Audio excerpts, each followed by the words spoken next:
Alors ici, on va aller dans un navigateur web et on va aller chercher des images. Donc je vous conseille d'aller voir ça dans bing.com pour avoir accès à des images.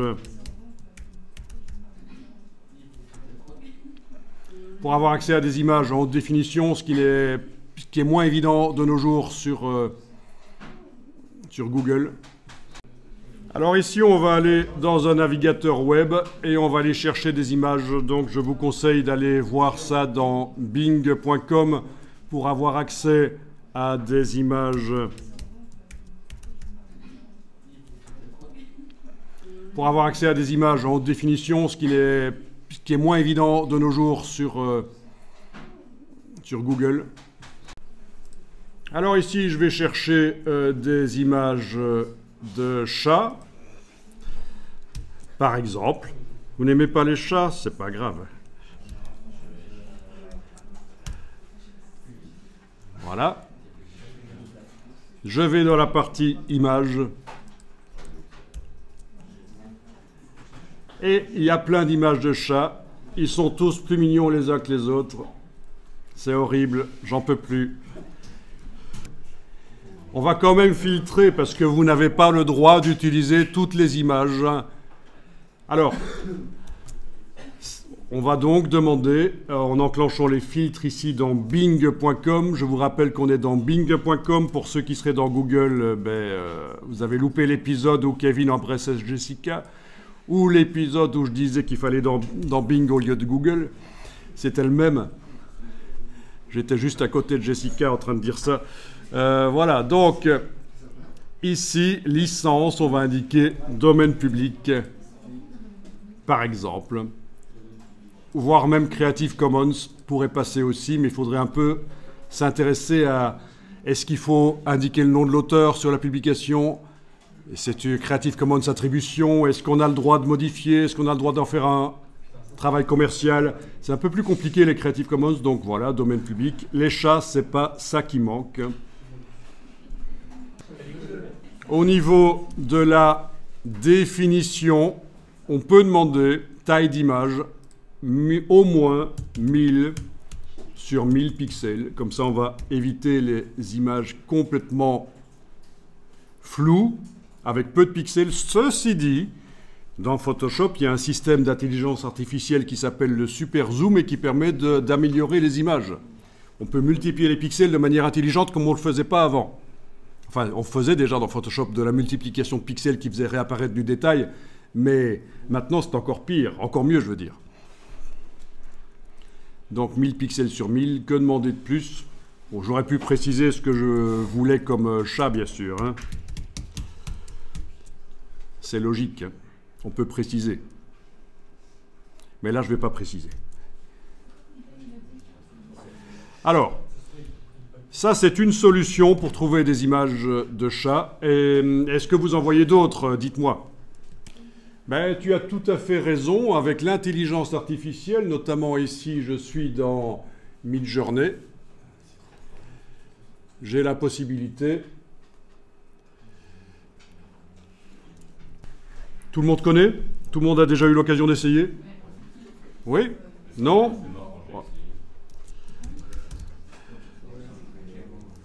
Voilà, il suffit d'indiquer ce qu'on veut. Je vais indiquer juste 4, mais c'est ridicule de juste mettre ça. Mais enfin, voilà, il calcule et il fait des fausses images qui n'ont jamais existé, en fait. Et puis après, je vais pouvoir choisir, voire même les améliorer par Photoshop, multiplier les pixels ou par d'autres systèmes.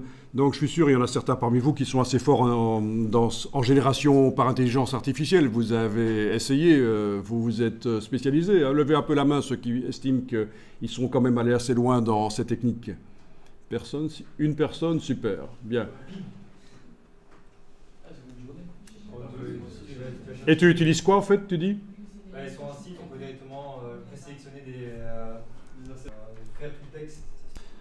Donc voilà, des chats, j'avais pas précisé, donc j'ai des peintures, quoi. Donc voilà, le principe, c'est que évidemment, je vais devoir upscaler celle qui m'intéresse et la récupérer ensuite pour l'améliorer éventuellement dans Photoshop. Donc ça, c'est une solution, en effet. Autre solution pour trouver des images de chats. Ah tiens, il y a une fausse signature là, ou une vraie. Il faudra vérifier quand même.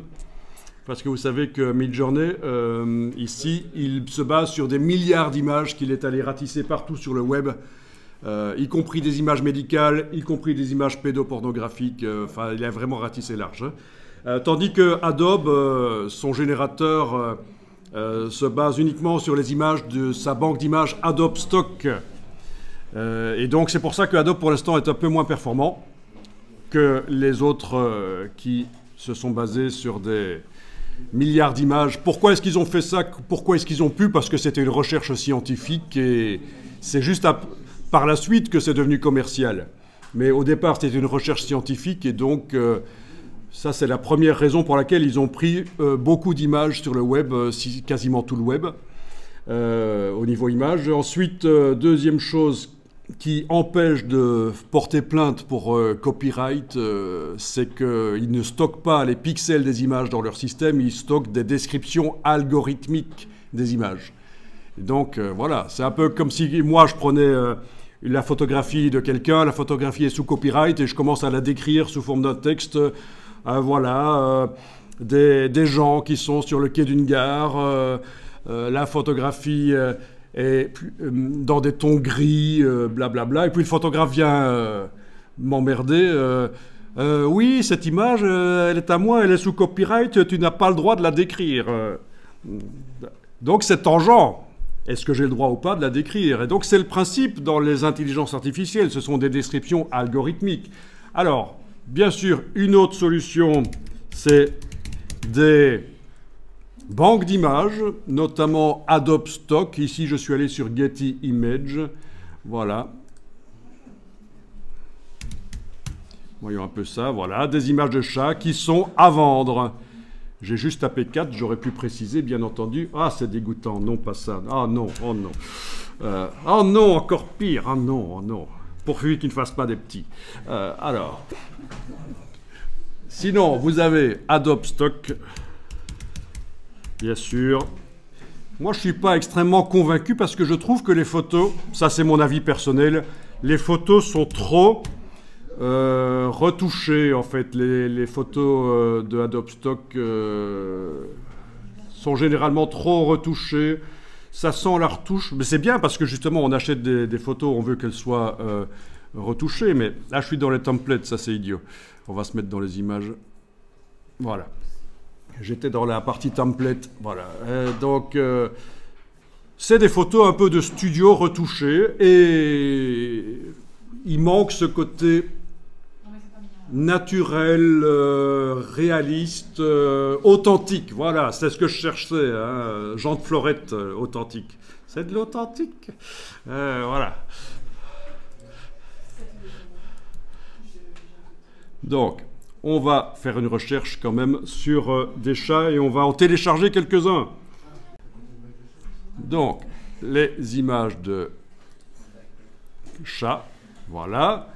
Donc maintenant on a la définition de l'image qui apparaît. Voilà, on est dans bing.com. On a fait une recherche sur des chats. Oui, sinon on a cité l'intelligence artificielle pour trouver des images de chats. On a cité les banques d'images. On a cité quoi d'autre? Qu'est-ce qu'on a fait comme démo? Qu'est-ce qu'il y a d'autre comme solution? Pour trouver des images de chats, pour avoir des images de chats, qu'est-ce que vous faites? Hein? Mais tout ça, c'est à peu près la même chose que de faire une recherche. Oui, si vous me citez FreePic, Pexel, tout ça, c'est un peu la même chose que de faire une recherche dans Bing, sauf que c'est plus restreint. Ils n'ont pas des dizaines de milliers d'images de chats sur chacun de ces sites-là. Ce sont des sites qui facilitent un peu le travail, mais non, il y a quand même une autre solution évidente. Vous voulez des images de chats, qu'est-ce que vous allez faire? Hein? Ben vous les faites vous-même, exactement, les photos. Exactement. Et comment est-ce que vous allez faire des photos de chats? On vous demande des photos de 60 chats différents. Comment vous allez faire? On les vole. Vous les volez et puis vous les relâchez dans la nature. À peu près là où vous les avez pris à 50 km près? Non. Sérieusement, vous n'avez pas une idée? Eh bien, il y a des expositions de chats. Figurez-vous que dans les expositions de chiens, de chats, des événements avec des chevaux, tout ça, il n'y a pas que des gens qui s'intéressent aux animaux, il y a aussi des photographes qui sont en train de accumuler des images. Voilà. Donc, c'est l'occasion. Vous avez parfois 200, 300 chats au même endroit dans une exposition. Ils sont tous plus mignons les uns que les autres. Alors, voilà. Ok, donc là, on va les en prendre. Donc, ce que j'aimerais, c'est que vous preniez peut-être des chats qui sont quand même vus relativement en entier. Il y en a certains qu'on connaît, ils sont déjà dans le document. Donc essayez de cliquer sur une image. Je vous rappelle qu'une fois que vous êtes là, si vous voulez retourner au résultat, il va falloir cliquer sur la croix ici. Voilà, c'est comme ça. Ensuite, bon, une fois que vous êtes là, en principe, vous devriez aller, on ne va pas le faire ici, mais visiter le site pour vérifier quelles sont les conditions d'utilisation de l'image. Et je vous conseille même de prendre une copie d'écran des conditions, au cas où une image qui était sous copyright se serait retrouvée sur un de ces fameux sites. Vous m'avez cité Pexel et d'autres. Mais on ne sait jamais si le photographe a les droits dessus malgré tout, que c'est une erreur que cette photo se retrouvait sur ce site. Et voilà, vous aurez au moins gage de votre bonne foi en montrant que les conditions d'utilisation du site indiquaient que cette image était du domaine public, qu'on avait le droit d'utiliser comme on voulait. Voilà. Donc quand on clique sur afficher l'image, parfois on tombe sur un site qui vous demande de vous inscrire. Parfois là l'image s'affiche, je vous demande de faire un clic droit, enregistrer l'image sous. Et alors vous allez, on va mettre ça dans un dossier. Dans le dossier ici, le dossier du document, le dossier d'assemblage dans lequel on a déjà enregistré plusieurs fois le document. Peut-être qu'on va quand même faire un nouveau dossier, on ne va pas le mettre dans le dossier Links. On peut le mettre en fait un peu où on veut, parce qu'après, à la fin, on va faire un assemblage qui va rassembler tout seul. C'est InDesign qui va le faire pour l'archivage ou le transfert vers un autre document.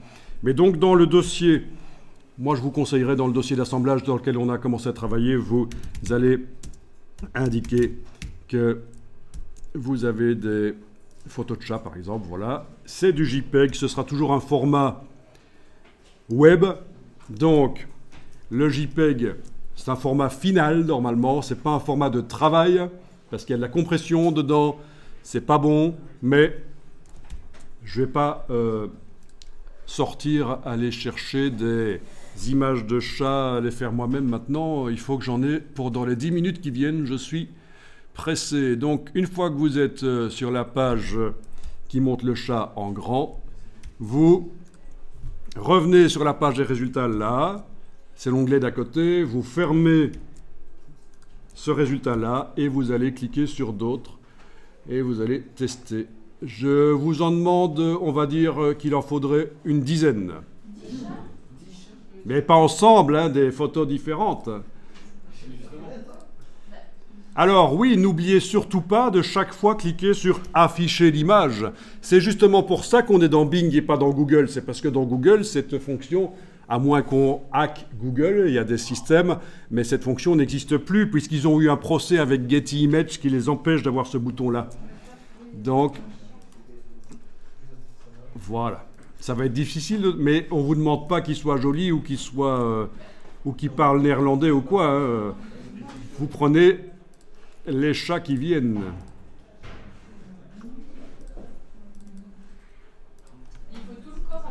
Il vaut mieux qu'il y ait quand même une majorité du corps qui soit visible, parce qu'après on va faire du recadrage, et évidemment faire du recadrage sur une tête de chat c'est difficile. À part ne montrer que l'œil ou que le nez, ça va être un peu pénible. Et donc c'est là qu'il faut apprendre à aller vite pour trouver les images. Si vous êtes du genre à être perfectionniste et à vouloir trouver la meilleure image, bonne chance. Hein. C'est quelque chose qu'il faut arrêter tout de suite d'être perfectionniste.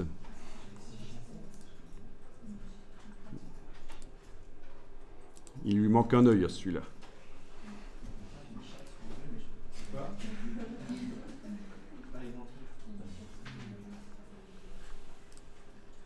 Ah oui, et alors évitez les chats sur fond blanc.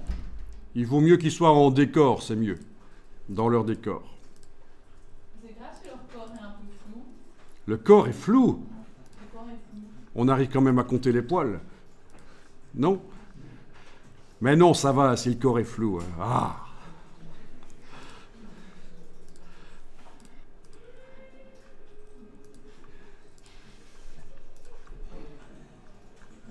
C'est pas évident, il n'y en a pas tellement que ça parce que je suis en domaine public.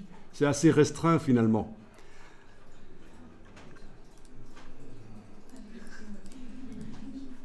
Alors, une solution, c'est aussi de faire une recherche avec des mots en français. Ça peut aider aussi, on peut tomber sur des résultats différents. Hein. Ou en allemand ou en suédois. Voilà. Même si je suis resté dans le domaine public, le simple fait d'avoir indiqué autre chose, j'ai mis chat en français, j'ai des résultats différents. Voilà, voilà.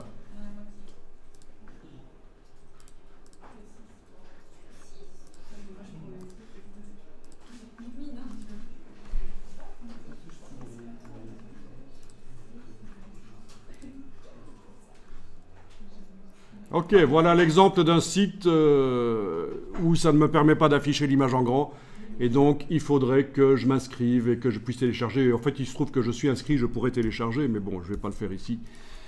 Parce que je me mets dans les conditions. Vous ne devez pas vous inscrire sur un site qui vous demande de vous inscrire. Hein, dans le cadre de la formation ici, MOLO, hein, attention au RGPD, le Règlement général de protection des données.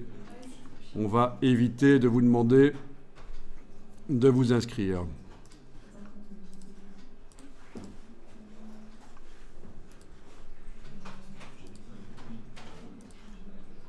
Bon. Tous ces chats commencent à me dégoûter. J'en ai vu trop.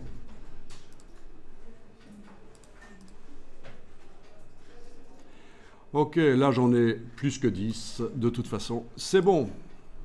Donc, dans le dossier, les voilà. Donc, je suis dans le dossier, je suis en affichage par icône pour admirer le résultat de ma recherche. Je suis en affichage par icône dans le dossier sur le Mac. J'ai le petit curseur ici qui me permet de déterminer la dimension des icônes. Voilà. Je demande présentation alignée par nom. Et voilà. Ils sont tous visibles. Si je clique sur l'un ou l'autre, avec la barre d'espacement, je peux le voir en grand. Tout ça, c'est des astuces utilisation du Mac basique.